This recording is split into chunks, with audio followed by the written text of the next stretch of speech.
Le grand rendez-vous d'information sur Molière Télévision, c'est ici et maintenant, mesdames et messieurs. Bien avant les développements, voici les titres du journal. À la une de l'actualité de ce jour, en sa qualité de numéro 1 de la Chambre haute du Parlement congolais, Modeste Bahati Lukwebo a abordé plusieurs questions d'actualité dans sa tournée à Goma, chef-lieu de la province du Nord Kivu. La situation sécuritaire préoccupante à l'est du pays a été largement abordée avec plusieurs suggestions formulées par Modeste Bahati Lukwebo. D'autres tournées sont envisagées, notamment au sud Kivu. Les précisions sont à retrouver dans cette édition du journal. Mesdames et messieurs, c'est l'heure de vous informer. Merci de nous faire confiance. Comme annoncé dans les sommaires, ce journal s'ouvre par la politique. Plusieurs questions d'actualité au niveau de la RDC ont été abordées le vendredi 15 juillet 2022 à Goma par le président du Sénat, Modeste Bahati Lukwebo, devant un bain de foule venu pour l'ovationner. C'était au moment où il entamait son périple d'itinérance dans ses chefs-lieux de la province du Nord Kivu. Plus de commentaires avec Yvon Chimbalanga. Profitant de ses vacances parlementaires, le président du Sénat, Modeste Bahati Lukwebo, a foulé le sol nord-kivusien le vendredi 15 juillet 2022, précisément dans la ville de Goma. Depuis l'aéroport, l'autorité morale du parti et regroupement politique AFDCA s'est offert un bain de foule venu pour l'ovationner, parmi lesquels les partisans ainsi que membres de l'Union sacrée de la nation. Étant l'une des personnalités politiques influentes du pays, Modeste Bahati Lukwebo était obligé de s'adresser à la population sur différentes questions d'actualité, notamment l'agression de la RDC par le groupe terroriste du M23 agissant sous l'impulsion du Rwanda dans l'objectif de rendre ingouvernable cette partie du pays.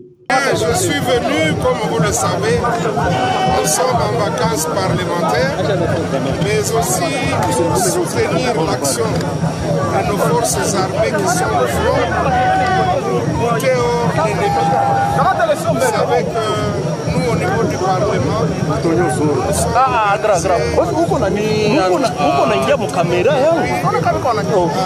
nos forces de défense et de sécurité.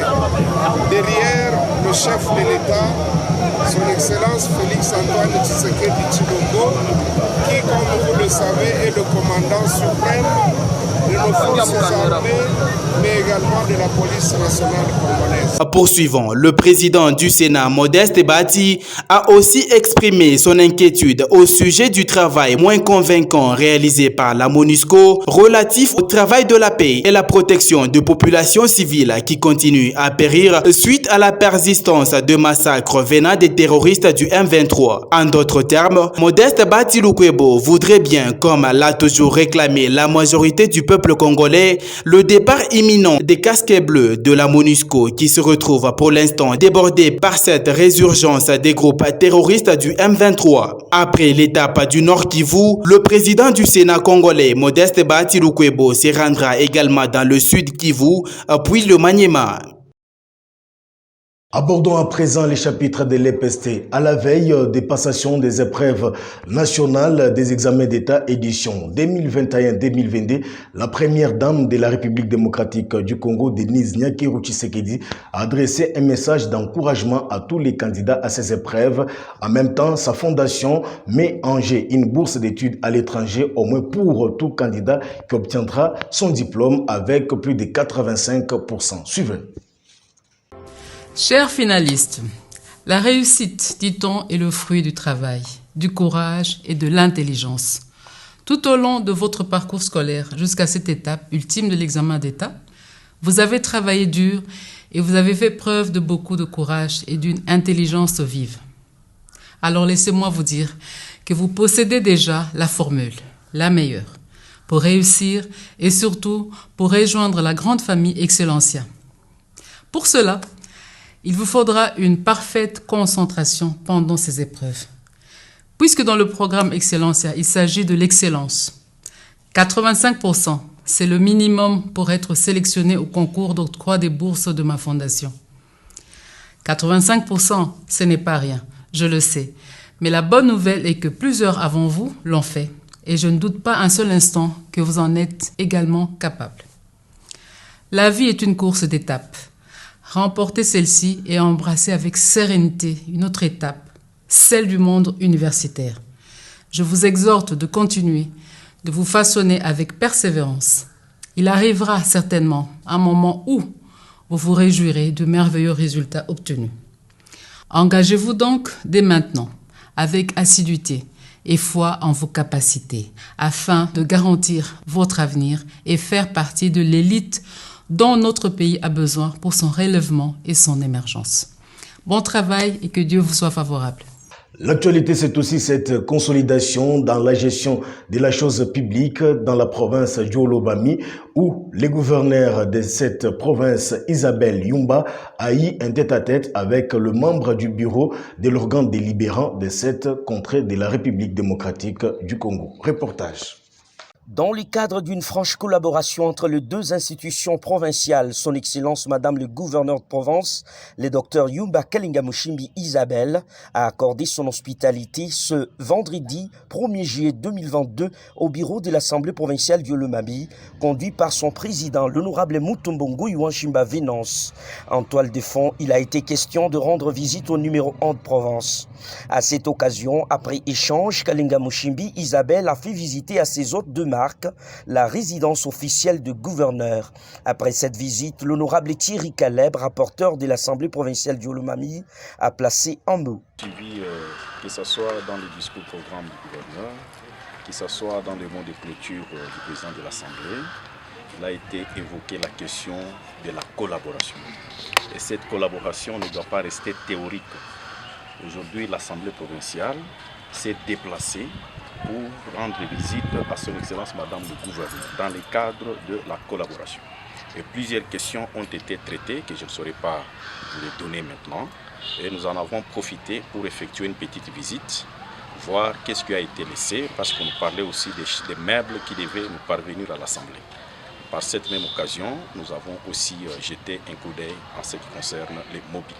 Dans les cartons, donc il faudrait que nous puissions voir réellement les meubles qui sont là. Moi je ne sais pas déjà vous donner mon impression parce que je ne sais pas dans les cartons il y a quoi.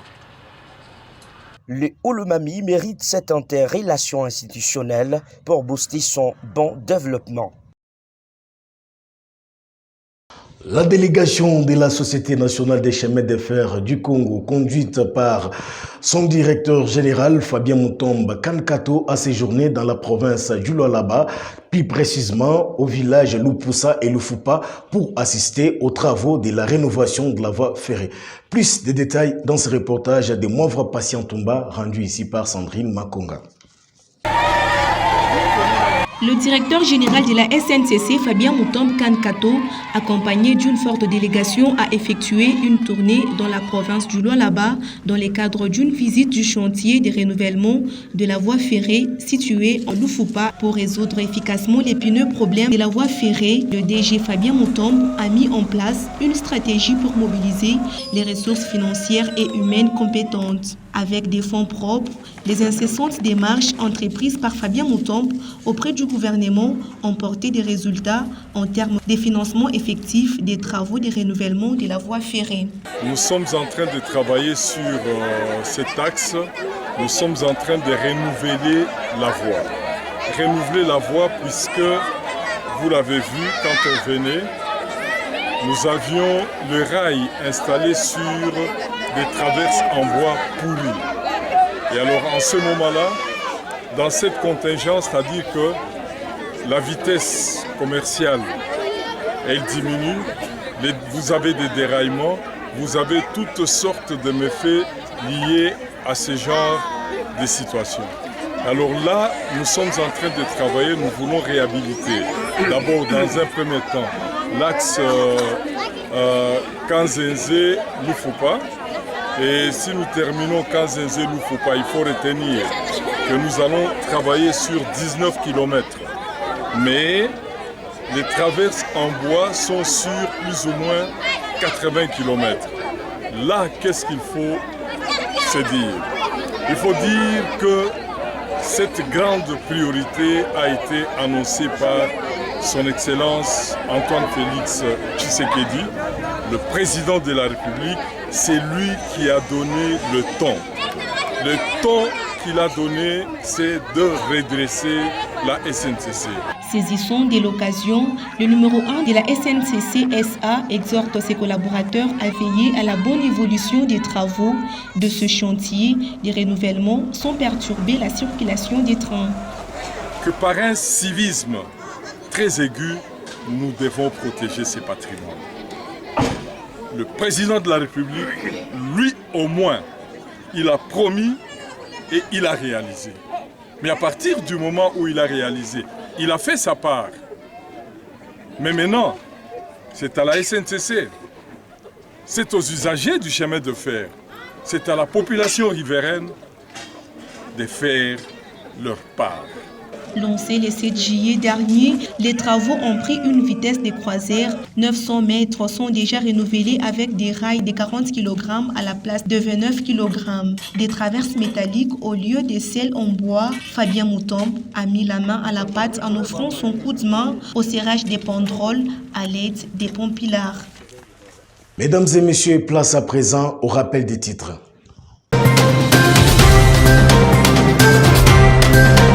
Il s'est agi au cours de cette édition du journal de la tournée du numéro 1 de la Chambre haute du Parlement congolais, Modeste Bahati Lukwebo, à Goma, chef-lieu de la province du Nord Kivu, où il a abordé plusieurs questions d'actualité, notamment la situation sécuritaire préoccupante à l'est du pays. Par ici prend fin cette édition du journal. Merci à vous de l'avoir suivi, mesdames et messieurs. Bonne suite des programmes sur Molière Télévision et à la prochaine.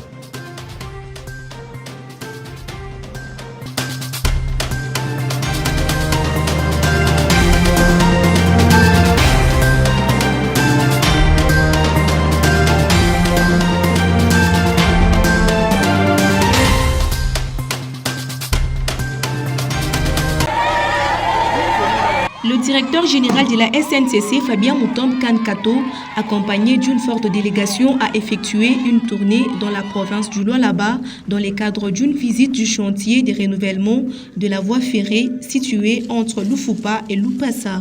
Pour résoudre efficacement l'épineux problème de la voie ferrée, le DG Fabien Moutombe a mis en place une stratégie pour mobiliser les ressources financières et humaines compétentes. Avec des fonds propres, les incessantes démarches entreprises par Fabien Moutombe auprès du gouvernement ont porté des résultats en termes de financement effectif des travaux de renouvellement de la voie ferrée. Nous sommes en train de travailler sur cet axe. Nous sommes en train de renouveler la voie. Renouveler la voie puisque, vous l'avez vu quand on venait, nous avions le rail installé sur des traverses en bois pourri. Et alors en ce moment-là, dans cette contingence, c'est-à-dire que la vitesse commerciale, elle diminue, vous avez des déraillements, vous avez toutes sortes de méfaits liés à ce genre de situations. Alors là, nous sommes en train de travailler, nous voulons réhabiliter. D'abord, dans un premier temps, l'axe Kanzenze-Lufupa.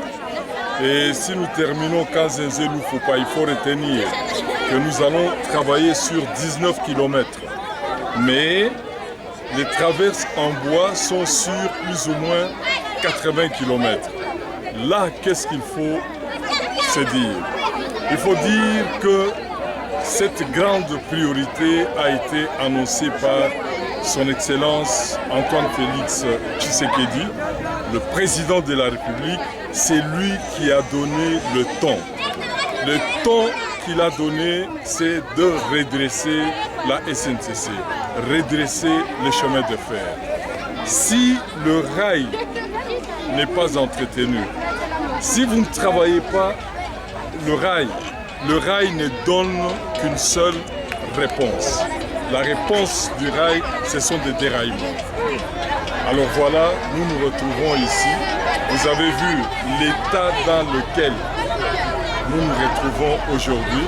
Cela démontre à suffisance que nous avons une vision que nous voulons concrétiser. C'est un grand événement dans la mesure où un tel chantier, nous l'avons vécu il y a longtemps. Les chantiers de renouvellement. il a fallu attendre l'arrivée de l'actuel président de la République. Ce sont ces promesses, les promesses électorales qu'il est en train de réaliser. Saisissant de l'occasion, le numéro 1 de la SNCC-SA exhorte ses collaborateurs à veiller à la bonne évolution des travaux de ce chantier de renouvellement sans perturber la circulation des trains. C'est sur 80 km que nous allons travailler. Vous avez Lufupa, Kanzenze, vous avez Kapopa, Mungenda, vous avez même, nous avons cette ambition d'aller jusqu'à Dilolo, si nous pouvons le faire. Et laissez-moi vous dire que ce que nous sommes en train de faire, ça a attiré beaucoup de partenaires qui nous proposent le financement. Il y a déjà 60 millions de dollars américains que nous allons jeter toujours dans la réhabilitation de la voie. Peut-être la question que vous aurez pu me poser, pourquoi est-ce que nous avons choisi cet axe? Nous avons choisi cet axe, c'est par rapport aux opportunités qui se présentent. Vous savez que ce chemin de fer va en Angola. Ce chemin de fer, à partir du Congo, nous pouvons arriver en Afrique du Sud. Nous pouvons arriver en Tanzanie. C'est pour dire que nous sommes en train de préparer le Congo sur les défis qui nous attendent. Plusieurs opportunités. Vous avez plus ou moins 1 million de tonnes annoncées par Kamoa, n'est-ce pas? Vous avez KCC qui propose aussi un tonnage important.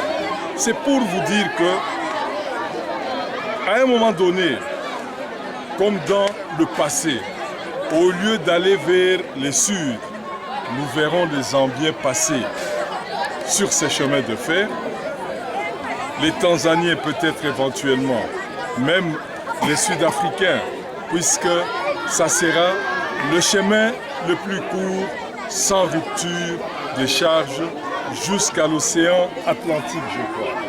Voilà, jusqu'à l'océan Atlantique. Donc c'est pour dire qu'aujourd'hui, la SNCC, nous l'avions souligné quand nous sommes arrivés, nous avons trouvé le rail par terre, les rails sur le bois pourri. Mais ce qui était impressionnant, c'est l'ingéniosité des cheminots. Que par un civisme très aigu, nous devons protéger ces patrimoines. Le président de la République, lui au moins, il a promis et il a réalisé. Mais à partir du moment où il a réalisé, il a fait sa part. Mais maintenant, c'est à la SNCC, c'est aux usagers du chemin de fer, c'est à la population riveraine de faire leur part. Lancés le 7 juillet dernier, les travaux ont pris une vitesse de croisière. 900 mètres sont déjà renouvelés avec des rails de 40 kg à la place de 29 kg. Des traverses métalliques au lieu de celles en bois. Fabien Moutombe a mis la main à la pâte en offrant son coup de main au serrage des banderoles à l'aide des pompillards.